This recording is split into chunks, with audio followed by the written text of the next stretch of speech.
VMXL machine ay araw-araw ginagamit. Ito naman po ang printer head. Ito naman po ang copying head. Head clean.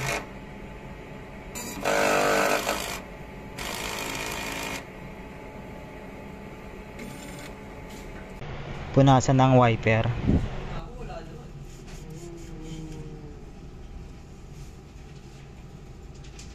Test.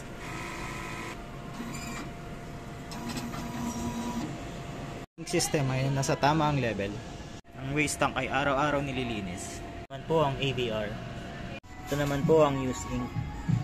At ang media. Ito naman po ang nagamit sa cyan, sa magenta, sa yellow,